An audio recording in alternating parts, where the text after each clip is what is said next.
जोहार दोस्तों, इस वीडियो के माध्यम से हम लोग सरोज क्रिकेटर की क्यों हार गए कविता में वचन की हार इस विषय पर बातचीत करने वाले हैं। तो दोस्तों, वीडियो को शुरुआत करने से पहले आइए हम सब क्यों हार गए कविता को सुनते हैं।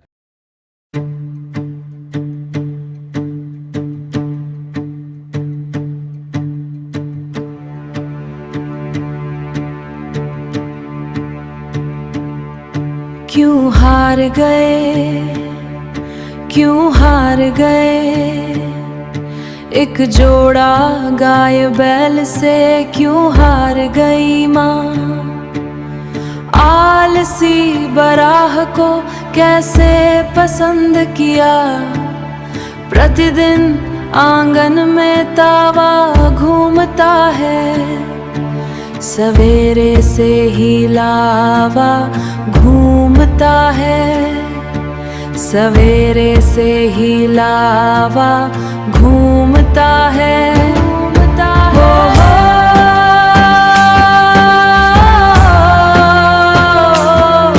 वचन से हार गई माँ।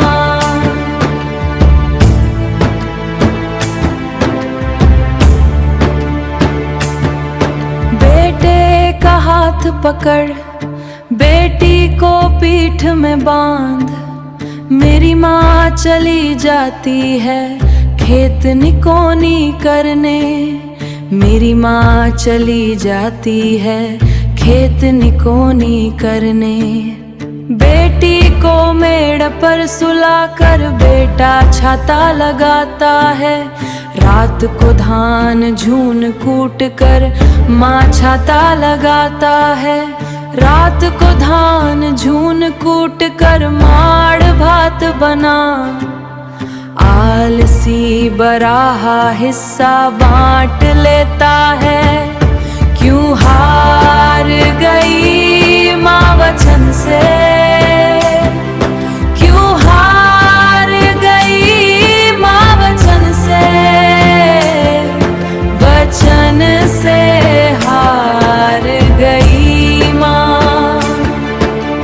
जिंदगी दुश्मन हो गई, वचन से हार गई माँ।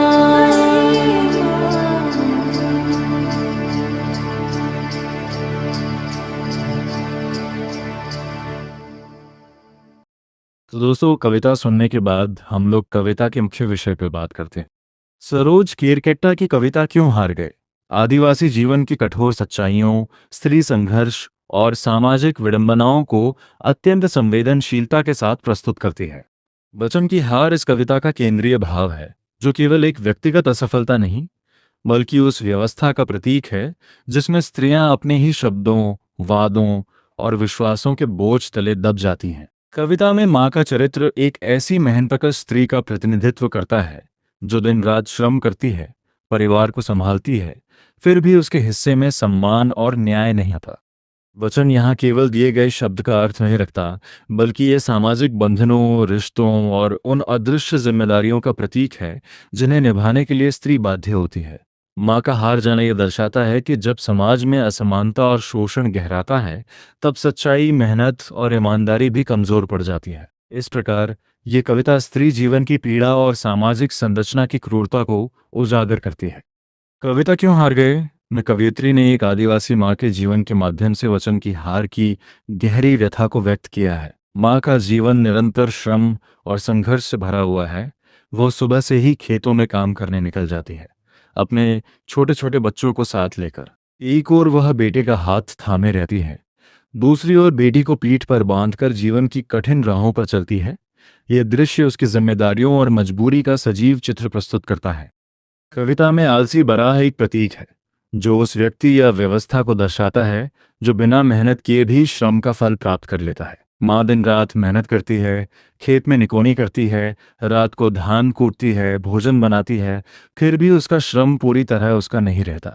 आलसी व्यक्ति उसका हिस्सा छीन लेता है। ये सामाजिक अन्याय और शोषण का स्पष्ट संकेत है।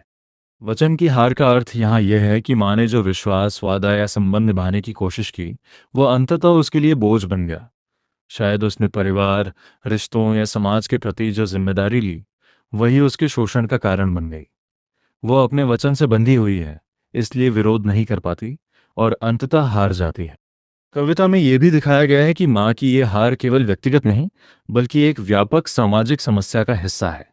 जब एक मेहनतकश स्त्री जो हर स्तर पर संघर्ष करती है, फिर भी सम्मान और अधिकार से वंचित रह जाती है, तब ये व्यवस्था की विफलता को दर्शाता है। जिंदगी दुश्मन हो गई पंक्ति इस पीड़ा की चरम स्थिति को प्रकट करती है, जहां जीवन ही संघर्ष और कष्ट का पर्याय बन जाता है।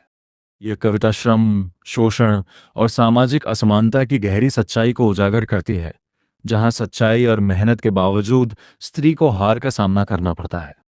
क्यों हार गए कविता में वचन की हार एक गहन सामाजिक और मानवीय प्रश्न के रूप में उभरती है। सरोज केरकेट्टा ने इस कविता के माध्यम से यह स्पष्ट किया है कि जब समाज में असमानता और शोषण की जड़ें गहरी हो जाती हैं, तब सबसे अधिक प्रभावित वे लोग होते हैं जो ईमानदारी और समर्पण के साथ अपने कर्तव्यों का निर्वाह करते हैं। माँ का चरित्र यहाँ त्याग, मेहनत और सहनशीलता का प्रतीक है, लेकिन उसकी हार ये दर्शाती है कि केवल मेहनत और सच्चाई ही पर्याप्त नहीं होती यदि व्यवस्था अन्यायपूर्ण हो।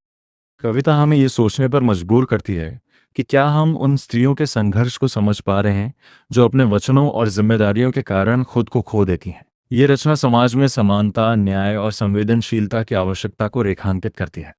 अंततः वचन की हार केवल एक स्त्री की हार नहीं, बल्कि पूरे समाज की नैतिक हार है, जो हमें अपने दृष्टिकोण और व्यवहार में बदलाव लाने के लिए प्रेरित करती है। तो दोस्तों, आपको यह जानकारी कैसे लगी, आप ज़रूर कमेंट बॉक्स में अपनी प्रतिक्रिया दीजिएगा।